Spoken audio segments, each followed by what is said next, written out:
Welcome all of you to 3M sir maths. এই ভিডিওতে আমরা ক্লাস 6 এর বসে দেখি 12 এর সব অঙ্কের সমাধান করব।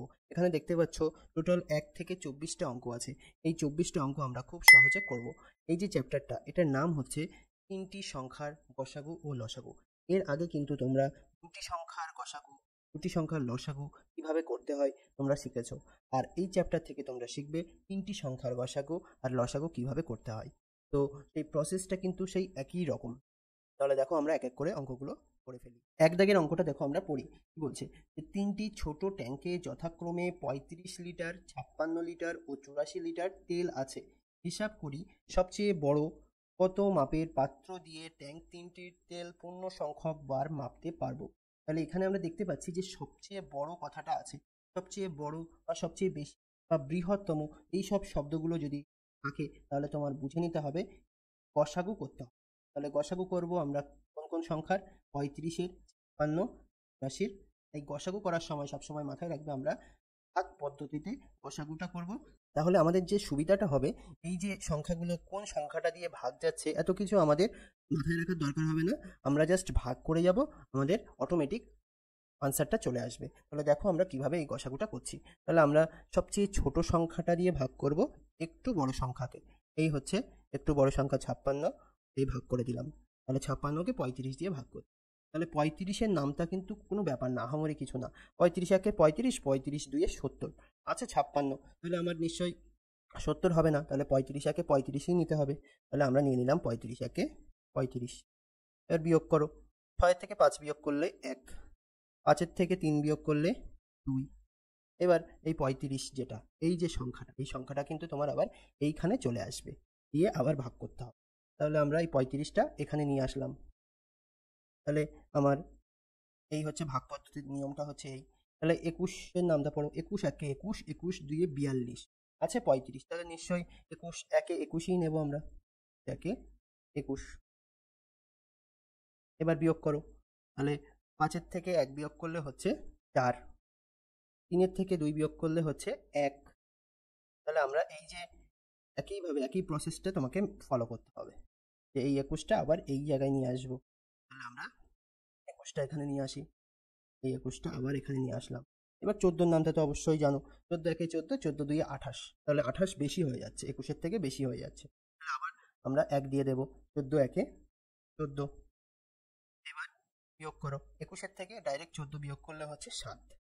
তাহলে সেম প্রসেসটা আবার ফলো করলে আমাদের এই যে 14টা এইখানে চলে আসবে। তাহলে কত হলো? 7-এর নামটা পড়ো। 7 একে 7, 7 2-এ 14। দেখো এখন মিলে যাচ্ছে, 7 2-এ 14। তো যেখানে মিলে গেল সেই যে ভাজকটা, মানে এই জায়গাটা, এটাই হবে আমাদের গসাগু। কার গসাগু? এই যে 35 আর 56, এদের গসাগু হয়ে গেল 7। কিন্তু আমার এখনো এই যে 84টা পড়ে আছে। তাহলে আমরা কিন্তু এই যে 7 যে গসাগুটা বেরিয়েছে আর এই 84, এই দুটোর আবার গসাগু করতে হবে ভাগ পদ্ধতিতেই। এই গসাগুটা আমরা করে দেব। তাহলে এই যে 7 ভাগ করবো 84-কে 7 দিয়ে ভাগ করে দেব। তাহলে দেখো 7 একে 7 নিয়ে নিলাম বড় সংখ্যা বলে।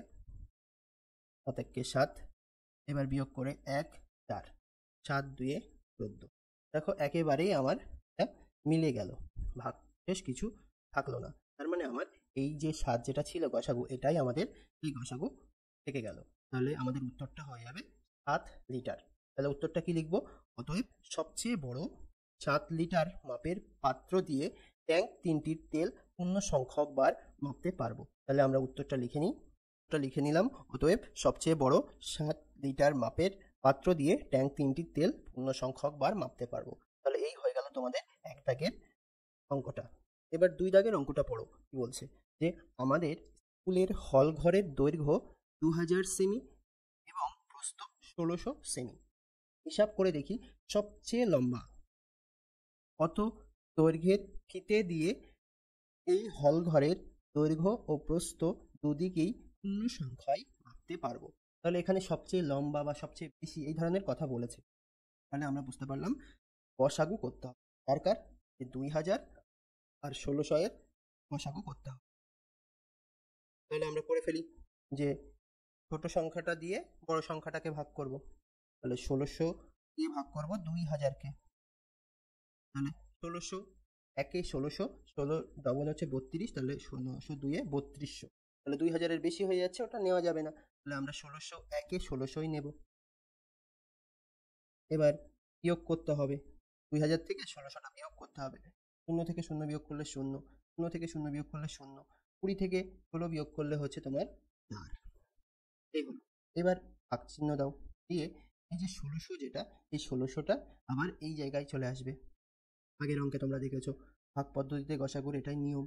তাহলে আমরা দেখতে পাচ্ছি যে দেখো এখান থেকে দুটো শূন্য ধরো আমি বাদ দিলাম, এখান থেকে দুটো শূন্য বাদ দিলাম, তাহলে এখান থেকে 4 পড়ে আছে, এখান থেকে 16 পড়ে আছে, তাহলে 4 4 16 না, তাহলে আমরা বুঝতে পারলাম যে 4 দিয়ে যাবে, 4 400 হচ্ছে 1600, আমরা এখানে লিখে দেবো 404-এ লিখে দেবো 16। তাহলে আমাদের দেখো এটা মিলে যাচ্ছে, ভাগটা মিলে যাচ্ছে, তাহলে আমার গসাগু কোনটা হবে? গসাগু হবে এই ভাজকের অংশ। তাহলে আমরা এটা এবার লিখবো, অতএব সবচেয়ে লম্বা 400 সেমি দৈর্ঘ্যের ফিতে দিয়ে এই হলঘরের দৈর্ঘ্য ও প্রস্থ দুদিকেই পূর্ণ সংখ্যায় মাপতে পারবো। তাহলে 2 দাগটা কিন্তু আমরা করে ফেললাম। দাগের অঙ্কটাও কিন্তু খুবই সহজ, 1 দাগের থেকে 2 দাগের অঙ্কটা অনেক ছোট। তাহলে আশা করছি তোমরা এটা খুব ভালো বুঝতে পারলে। এবার আসছে 3 দাগের অঙ্কটা। 3 দাগের অঙ্কটা কিন্তু পরীক্ষায় আসে, খুব ভালোভাবে এই অঙ্কটা দেখো। বলছি যে 1071টি ধুতি, 595টি শাড়ি, 357টি জামা মজুত আছে। হিসাব করে দেখি সবচেয়ে বেশি কত পরিবারের মধ্যে ওই জিনিসগুলি সমান ভাগে ভাগ করে দিতে পারবো এবং প্রত্যেক পরিবার কতগুলি করে কি কি জিনিস পাবে। তাহলে আমাদের এখানে দুটো প্রশ্ন করেছে, এই যে বলছে সবচেয়ে বেশি কত পরিবার, এটা একটা প্রশ্ন, আর প্রত্যেক পরিবার কতগুলি করে জিনিস পাবে, এটা আরেকটা প্রশ্ন। তাহলে প্রথম প্রশ্নের উত্তরটা আগে আমরা বের করব। বলছে সবচেয়ে বেশি, সবচেয়ে বেশি বলেছে মানে আমার গসাগু করতে হবে। তাহলে এই তিনটে সংখ্যার গসাগু আমরা করব, এটা এটা আর এইটা। আমরা গসাগুটা ভাগ পদ্ধতিতে করব খুব সহজে। তাহলে দেখো কি বলেছিলাম, সবচেয়ে ছোট সংখ্যাটা দিয়ে ভাগ করব একটু বড় সংখ্যাকে। তাহলে এখানে একটু বড় সংখ্যা কোনটা আছে? 595টা আছে, তাহলে এই ভাগটা আগে করে নেব। তাহলে প্রথম এই যে 357 আর 595 এর মধ্যে গসাগুটা আগে বের করব। তাহলে দেখো কিভাবে করছি, আমরা দেখছি এখানে এই শেষের দুটো সংখ্যা মনে করো আমরা বাদ দিয়ে দিলাম, এখান থেকে শেষের দুটো বাদ দিয়ে দিলাম, তাহলে এখান থেকে পড়ে আছে 3 আর এখানে পড়ে আছে 5, 3 1-কে 3, 3 2-এ 6, তাহলে নিশ্চয়ই 2 দিয়ে যাবে না, 2 দিয়ে দিলে 6 হয়ে যাচ্ছে, মানে বেশি হয়ে যাচ্ছে, আমরা তাহলে 1 দিয়েই দেবো। তাহলে 357 একে 357 হয়ে গেল। এবার বিয়োগ করো, তাহলে 5 থেকে 7 বিয়োগ করা যায় না, 5টাকে 15 ধরে নাও, তাহলে 15 থেকে 7 বিয়োগ করলে হচ্ছে 8, আর এই 9 থেকে আগেই 1 কমে যাবে, কারণ আমি আগের 5-এর সঙ্গে 1 ধরে নিয়েছিলাম, তাহলে এই 9টা 8 হয়ে গেল, 8-এর থেকে 5 বিয়োগ করলে হচ্ছে 3, আর তারপর 5-এর থেকে বিয়োগ করলে হচ্ছে 2।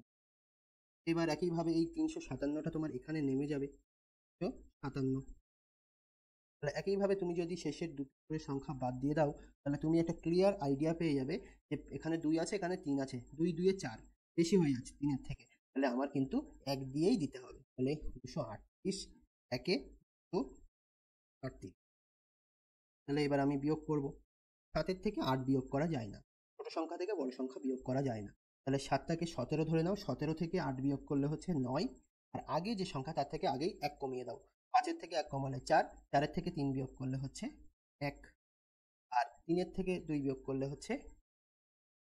এবার কিভাবে সেম প্রসেসে তোমার এই 238টা এখানে নেমে যাবে, তো 238 নেমে গেলে এখানে খেয়াল করো আমার এই যে 1, 1-এর ঠিক ডবল আছে 2, আবার 19 এর ঠিক ডবল আছে 38, তার মানে আমরা এখান থেকে বলতে পারবো যে 119 একে 119, 119 2-এ 238, মানে 2 দিয়ে দিলে দেখো ভাগটা মিলে যাচ্ছে, তাহলে আমরা একটা গসাগু কিন্তু পেয়ে গেলাম।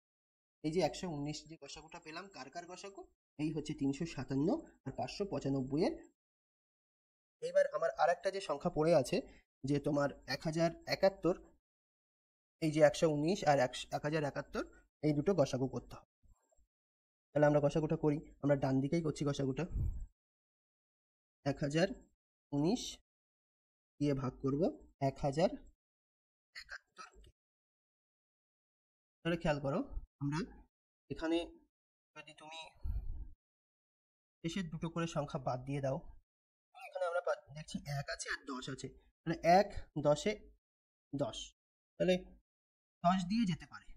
এই যে 119 10 দিয়ে যেতে পারে, কিন্তু 10 দিয়ে দিলে তো সেই কত হবে, একটা শূন্য বেশি হবে শুধু। 119 10-এ কত হবে, 1190 হবে, কিন্তু আমার আছে 1071, এটা নিশ্চয়ই 10 দিয়ে যাবে না। এবার 10 দিয়ে না গেলে ঠিক আগের সংখ্যা 9 দিয়ে দেখতে হবে, তাহলে 119-এর সঙ্গে 9 গুণ করে দেখো তো কত হয়, তাহলে 9 9 81, 1 হাতে 8, 9 1 9 আর 8 17, 7 হাতে 1, 9 1 9 আর 1 10। দেখো আমার ঠিক যখন আমি 9 দিয়ে দিচ্ছি আমার এটা কিন্তু মিলে গেল, ভাগটা কিন্তু মিলে গেল, তাহলে 1071 এই আমি লিখলাম, মিলে গেল। এটাই আমাদের কষাগুটা কিন্তু সেই যেটা ছিল সেটাই থেকে গেল, 119ই আমাদের আলটিমেট কষাগু। তাহলে আমরা উত্তরটা কি লিখবো, যে সবচেয়ে বেশি কত পরিবার, সেটা আমরা বুঝতে পারলাম যে 119টি পরিবারের মধ্যে ওই জিনিসগুলি সমান ভাগে ভাগ করে দিতে পারবো, তাহলে সেটা লিখে নিই। অতএব সবচেয়ে বেশি 119টি পরিবারের মধ্যে ওই জিনিসগুলি ভাগ করে দিতে পারবো। তাহলে এই হয়ে গেল আমাদের ফার্স্ট পার্টের যে কোশ্চেনটা করেছিল তার আনসার। এবার আমাদের সেকেন্ড পার্টে কি বলছে, প্রত্যেক পরিবার কতগুলি করে জিনিস পাবে। তাহলে খেয়াল করো তো দেখি, আমার টোটাল ধুতি আছে 1071টি, 1071টি ধুতি আছে, তাহলে 1071টি ধুতি ভাগ করে দেওয়া হচ্ছে কতটি পরিবারের মধ্যে, 119টি পরিবারের মধ্যে। তাহলে প্রত্যেকে কতটি করে ধুতি পাবে, এটা ভাগ করলেই পেয়ে যাবে। এই ভাগটা কিন্তু দেখো করাই আছে, এই জায়গাটায় করাই আছে, তাই না? তাহলে ভাগ করে কত হয়েছে, এই 9 হয়েছে, তাহলে আমরা ডাইরেক্ট এখান থেকে লিখতে পাচ্ছি 9, তাহলে আলাদা করে আর ভাগ করার দরকার হলো, 9 হলো। তারপর আমরা দেখতে পাচ্ছি যে টোটাল শাড়ি হচ্ছে 595টি শাড়ি, 595টি শাড়ি একইভাবে 119টি পরিবারের মধ্যেই ভাগ করে দেওয়া হচ্ছে, তাহলে প্রত্যেকটা পরিবার কতটা করে শাড়ি পাবে, তাহলে 119 আর 595। একইভাবে তুমি যদি এই শেষের দুটো সংখ্যা বাদ দিয়ে দাও, তাহলে এখান থেকে 5কে 1 দিয়ে ভাগ করলে 5ই হবে। তাও আমরা এখানে দেখে নিই যে 595, এই যে 119কে 5 দিয়ে গুণ করলে কত হয় একটু দেখে নিই। এই হচ্ছে তোমার 5 9 45-এর 5 হাতে 4, 5 একে 5 আর হাতে 4, এই হয়ে গেল 9 আর 5 একে 5, হয়ে গেল 595। দেখো তাহলে আমরা বুঝতে পারলাম 119 5-এ 595, তাহলে এখানে লিখে দেবো।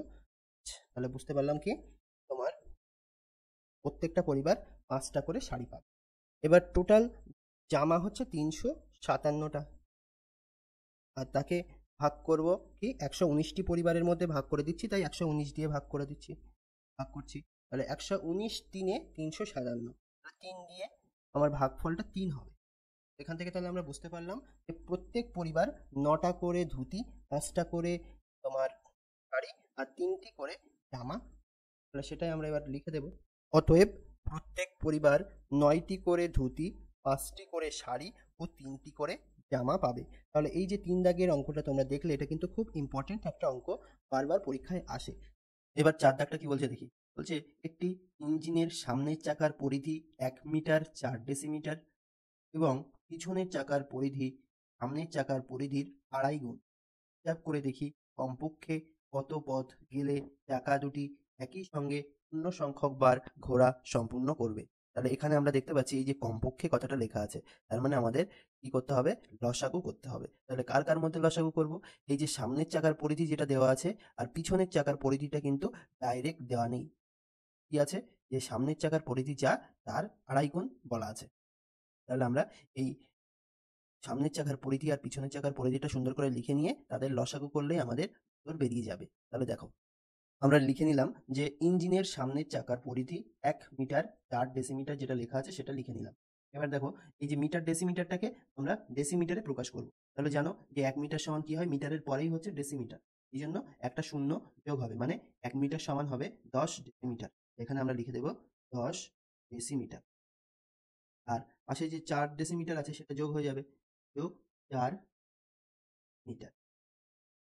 তাহলে এবার দেখো এখানে এটা সমান কি হচ্ছে, এই দুটো যোগ করলে 10 ডেসিমিটার আর 4 ডেসিমিটার যোগ করলে হয়ে যাবে 14 ডেসিমিটার। তাহলে আমরা লিখে নিলাম 14 ডেসি। তাহলে এইটা আমরা পেলাম সামনের চাকার পরিধি।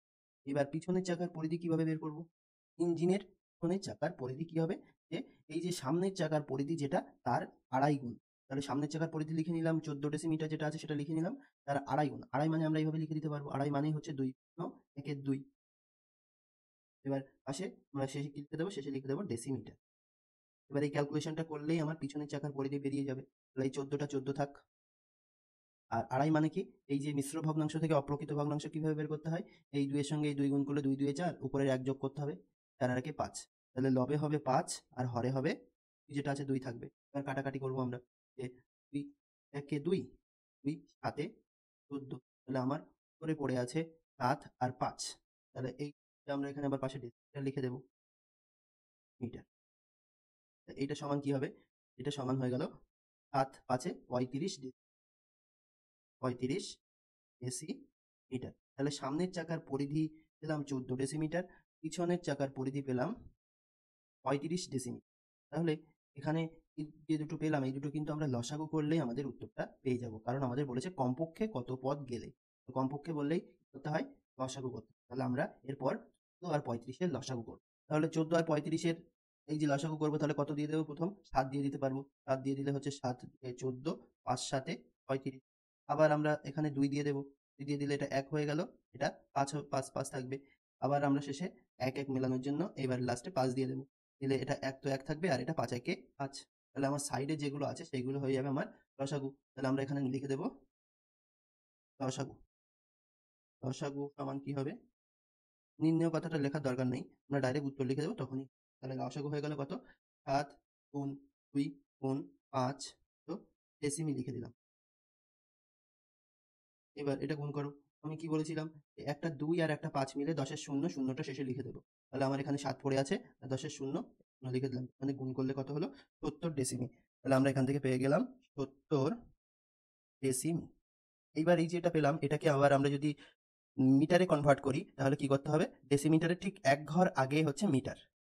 তাহলে আমরা এখানে জাস্ট একটা শূন্য বাদ দিলেই মিটার পেয়ে যাবো। তাহলে 70-কে 10 দিয়ে ভাগ করতে হবে, 10 দিয়ে ভাগ করতে হবে মানে একটা শূন্য কেটে দিতে হবে। তাহলে 70 ডেসিমিটার মানেই হচ্ছে 7 মিটার।